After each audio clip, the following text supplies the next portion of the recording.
کل جس وقت سپریم کورٹ آف پاکستان کی ہیئرنگ باقاعدہ طور پر پاکستان ٹیلی ویژن کے اوپر لائیو دکھائی جا رہی تھی، جس وقت پاکستان کے سابق وزیر اعظم نواز شریف کی واپسی کے حوالے سے ہمارا میڈیا خبریں دے رہا تھا کہ وہ کب واپس آئیں گے، ان کو پروٹوکول کتنا دینا ہے، ان کی سیکیورٹی کے لیے کیا اقدامات اٹھانے ہیں، ان کو کس طرح سے یہاں کا ہیرو بنانا ہے، ان کو کس طرح سے یہاں کا سب سے بڑا مظلوم سیاستدان بنانا ہے، ان کو کس طرح سے وی آئی پی طریقے سے ان کی رہائش گاہ تک لے کر آنا ہے، کون سے جہاز میں وہ آئیں گے، ٹکٹ کون سی ہوگی، کس ٹائم وہ پاکستان پہنچیں گے، نواز شریف کے بارے میں یہ ساری ڈسکشن کی جا رہی تھی ٹی وی کے اوپر، ان کے آنے کا پورا پلان پاکستانی قوم کو بتایا جا رہا تھا۔ اور دوسری جانب پاکستان کی تاریخ کے اندر پہلی مرتبہ جو ہماری سپریم کورٹ ہے وہ ایک بہت بڑے مقدمے کی، یعنی کہ وہ مقدمات کی جو جتنی بھی ان کی سماعت ہوتی تھی وہ ساری پاکستان ٹیلی ویژن کے اوپر لائیو دکھا رہے تھے۔ تو ٹھیک اسی وقت کے اندر پوری پاکستانی قوم انتہائی سوگوار تھی، پوری پاکستانی قوم انتہائی دکھی تھی، پوری پاکستانی قوم اشک بار تھی، پوری پاکستانی قوم افسردہ تھی، پوری پاکستانی قوم کے دل ٹوٹے ہوئے تھے، ان کی آنکھوں کے اندر پانی تھا، ان کے احساسات مجروح ہوئے تھے، ان کو سمجھ میں نہیں آ رہا تھا کہ وہ کہاں رہ رہے ہیں، ان کو سمجھ میں نہیں آ رہا تھا کہ یہ کیسا معاشرہ ہے، ان کو سمجھ میں نہیں آ رہا تھا کہ ان کے ساتھ کیا کیا جا رہا ہے، کیونکہ ایک 9 سال کا چھوٹا بچہ اپنی ماں کو یاد کرتے ہوئے، اپنے باپ کو یاد کرتے ہوئے اس دنیا سے چلا گیا، مگر اس کے ماں باپ کو اس سے ملنے کی اجازت نہیں دی گئی تھی، اور پھر جنازے کے اندر اس کے باپ کو آنے کی بھی بڑی مشکل سے اجازت دی گئی، اور اس کا قصور صرف یہ تھا کہ وہ پاکستان تحریک انصاف کے ساتھ کھڑا ہوا تھا اور پاکستان تحریک انصاف کو چھوڑنے پر راضی نظر نہیں آ رہا تھا۔ یہ وہ تمام تر حقائق تھے جو گزشتہ رات پاکستان کے اندر چلتے رہے۔ اب اس حوالے سے جب مزید ڈیٹیل افسردہ کر دینے والی، دکھی کر دینے والی ڈیٹیل سامنے اس بچے کے والدین کے حوالے سے، اس بچے کی موت کے حوالے سے، وہ آج کی اس ویڈیو کے اندر میں آپ کو بتانے جا رہا ہوں، مگر اس سے پہلے ہم سب کو اللہ تبارک و تعالیٰ کے حضور گڑ گڑا کر یہ دعا کرنی ہے کہ ہمارے پاک پروردگار ہمارے ملک کے حالات کے اوپر رحم فرما، ہمارے ملک کے حالات کو بہتر کر، پاکستان کا اگلا وزیر اعظم اس شخص کو بنا کہ جو پاکستانی قوم کی ان سارے مظالم سے جان چھڑوا سکے، ان سارے لوگوں سے جان چھڑوا سکے کہ جنہوں نے پاکستانی قوم کو اپنا جانور، اپنا ایک مویشی بنا کر رکھا ہوا ہے، اور جو سلوک ان کے من میں آتے ہیں، دل میں آتے ہیں، وہی سلوک کرتے ہیں۔ نہیں دیکھ رہے بچہ ہے، نہیں دیکھ رہے عورت ہے، نہیں دیکھ رہے بہو ہے، نہیں دیکھ رہے بیٹی ہے، نہیں دیکھ رہے بہن ہے، نہیں دیکھ رہے کوئی کاروباری ہے، نہیں دیکھ رہے کوئی عزت والا ہے، نہیں دیکھ رہے کہ کسی کا کیا مقام تھا معاشرے کے اندر، جس کے اوپر ان کی انگلی آتی ہے، جس کے اوپر ان کا دل آتا ہے، اسی کو ہی یہ اپنے ظلم و تشدد کا نشانہ بناتے ہیں، اسی کی عزت پامال کرنے کی کوشش کرتے ہیں، اس کی چادر چار دیواری کا تقدس پامال کرتے ہیں۔ تو یہ جو ظلم و جبر کی اور یہ جو اندھیری رات ایک پاکستان کے اوپر چھائی ہوئی ہے،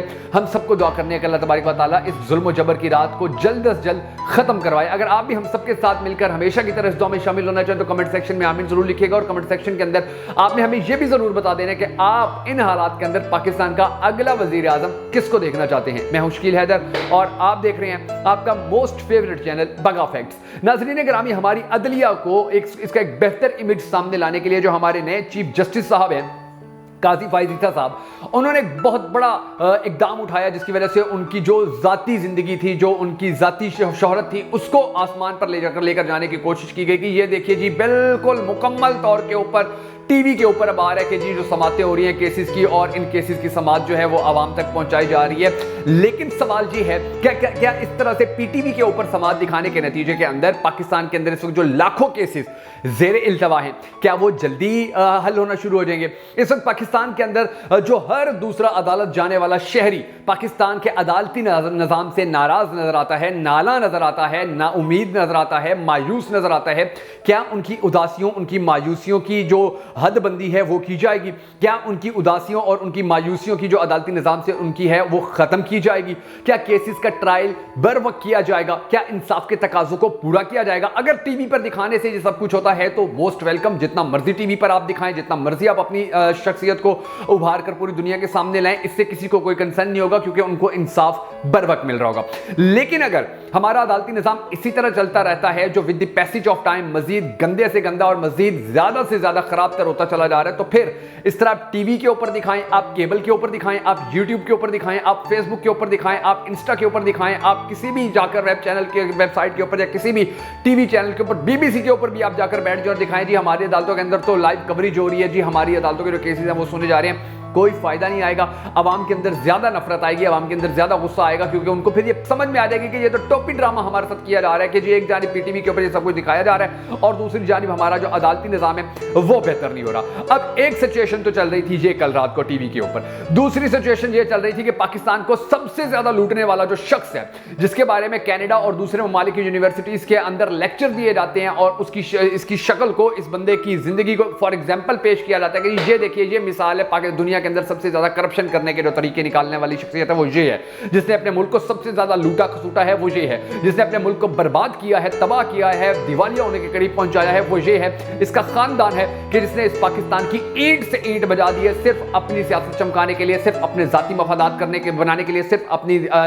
جو دولت ہے اس کے اندر اضافہ کرنے کے لیے, لندن کے اندر جو فلیٹس ہیں ان کو بڑھانے کے لیے, اپنے بچوں کے کاروبار کو آگے لے کر جانے کے لیے, اپنے بچوں کو یورپ کی ایک عیاشانہ زندگی گزروانے کے لیے. یہ سب کچھ اسی بندے نے اب کیا ہوا تھا کہ جس کو ہمارا میڈیا بڑا ہیرو بنا کر, چی گویرا بنا کر پیش کر رہا تھا اور کہہ رہا تھا کہ جی یہ پاکستان واپس آ رہا ہے. اور اس کے ساتھ نہیں, پاکستان کے آتے ساتھ, اس کے پاکستان پہنچتے ہی ڈالر کی قدر بھی نیچے چلی جائے گی, ڈیزل پیٹرول کی قیمت بھی نیچے چلی جائے گی, گیس کی قیمت بھی نیچے چلی جائے گی, آٹے کی قیمت بھی نیچے چلی جائے گی, ہر چیز سستی ہو جائے گی. پاکستان چائنا بننے کے راستے پر گامزن ہو جائے گا, پاکستان کے مسائل ختم ہو جائیں گے, پاکستان پہ اللہ کا رحم ہو جائے گا, پاکستان دنیا کے ترقی یافتہ ممالک کی صف میں کھڑا ہونے میں کامیاب ہو جائے گا.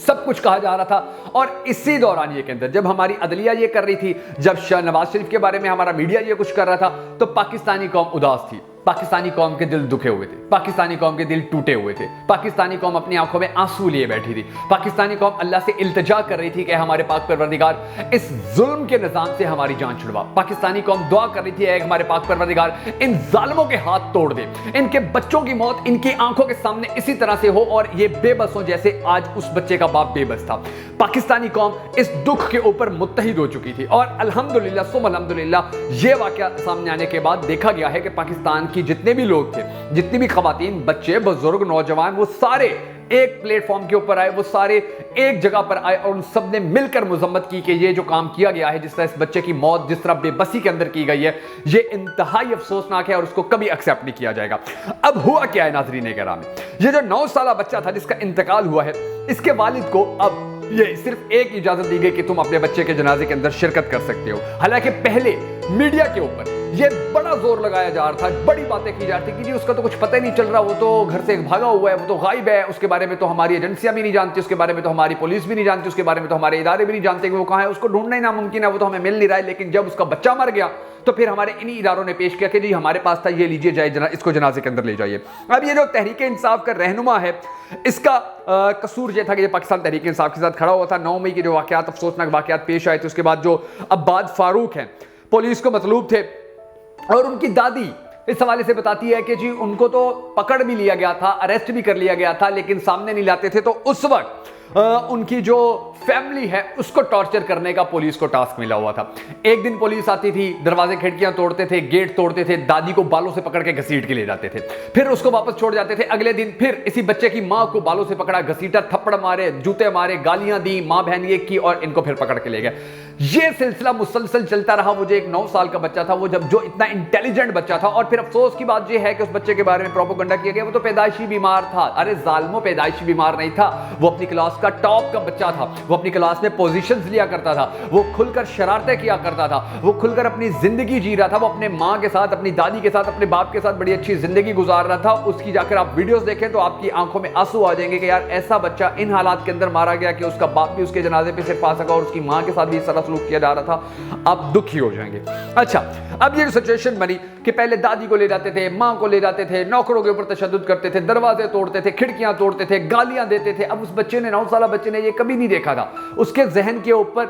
اس کا ذہن جو پریشر کوکر بنتا گیا کہ یار یہ سب کچھ کیا ہو رہا ہے. اس نے تو کبھی یہ نہیں سنا تھا کہ اس کے گھر کے اندر شور ہو, اس نے تو کبھی یہ نہیں سنا تھا کہ اس کی دادی کو تھپڑ لگ رہے ہیں, اس کی ماں کے بال جو ہیں وہ کھینچے جا رہے ہیں, اس کو گھسیٹا جا رہا ہو. اس نے تو کبھی یہ سچویشن نہیں دیکھی تھی, اپنے باپ سے اتنا عرصہ لیتا نہیں رہا تھا, دور نہیں رہا تھا. تو ان سارے حالات کا اس کے دماغ کے اوپر جو افیکٹ ہوا, تو پھر آپ نے دیکھا کہ پچھلے کچھ عرصے کے دوران وہ سائیکو ہو گیا تھا. وہ پھر مرنے سے پہلے, انتقال سے پہلے وہ بچہ آئی سی یو کے اندر رہا. آئی سی یو کے اندر بھی اس کو بچانے کی کوشش کی جاتی رہی, مگر وہ بچہ بچ نہیں سکا اور اللہ کو پیارا ہو گیا. اب یہ جو سارا کچھ ہوا ہے,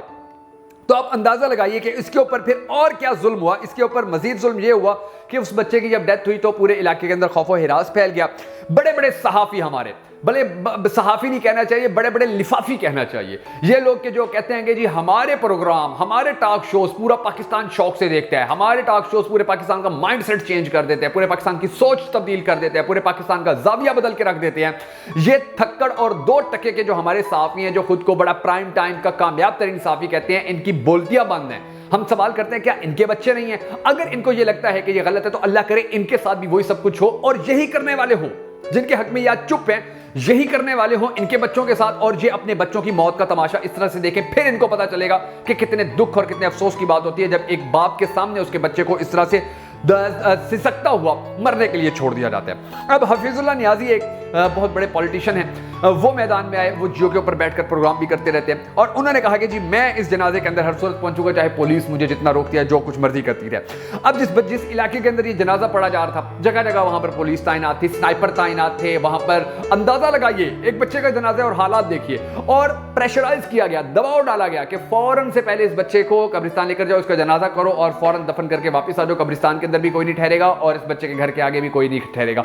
یہ حالات، یعنی کہ ہمیں مثال دی جاتی تھی، ہمیں بتایا جاتا تھا جی کشمیر میں بڑا ظلم ہو رہا ہے، یہ کیا ہو رہا ہے؟ وہاں پر کم از کم اگر وہاں پر ایسا بھی کیا جا رہا ہے تو وہ دشمن کی فوج تھی، دشمن کی پولیس تھی، وہاں پر دشمن ہے ان کے، یہاں پر تو یہ ہمارے سارے اپنے تھے۔ تو یہاں پر جب یہ سلوک کیا جا رہا ہے تو اس کو آپ کس سے تشبیہ دیں گے، کس شہر سے، کس ملک سے تشبیہ دیں گے؟ یہاں پر جو انصاف کا اس طرح سے قتل عام کیا جا رہا ہے، آپ اس کے اوپر کب تک خاموش رہیں گے، کب تک چپ رہیں گے؟ جب تک آپ کی باری نہیں آ جاتی، جب تک آپ کے بچے کے ساتھ یہ سب کچھ نہیں ہو جاتا، جب تک آپ کی بہو، بیٹی، بہن کے اس طرح بال گھسیٹ کر اس کو تھانوں میں قید نہیں کیا جاتا ہے، اس کو گندی گالیاں نہیں دی جاتی ہیں، جب تک آپ کی بوڑھی ماں کو، بوڑھی دادی کو، بوڑھی نانی کو بالوں سے گھسیٹ کر تھانے میں لے کر جایا جاتا ہے، تب تک آپ خاموش رہیں گے۔ اب بات یہ ہے کہ یہ اس وقت تک سلوک یہ پوری پاکستانی قوم برداشت کرتی رہے گی کہ جب تک پوری پاکستانی قوم اس ظلم کے خلاف آواز بلند نہیں کرتی ہے۔ اس بچے نے اس پاکستانی قوم کو ایک مرتبہ پھر سے جھنجھوڑا ہے، جگایا ہے، لیکن اگر یہ کوفی لوگ دوبارہ سو گئے تو پھر ہمیں انتظار کرنا ہوگا کہ اس سے بھی زیادہ ہولناک، اس سے بھی زیادہ دکھی واقعہ پیش آئے کہ جس کے بعد یہ پاکستانی قوم ہوش کے ناخن لے۔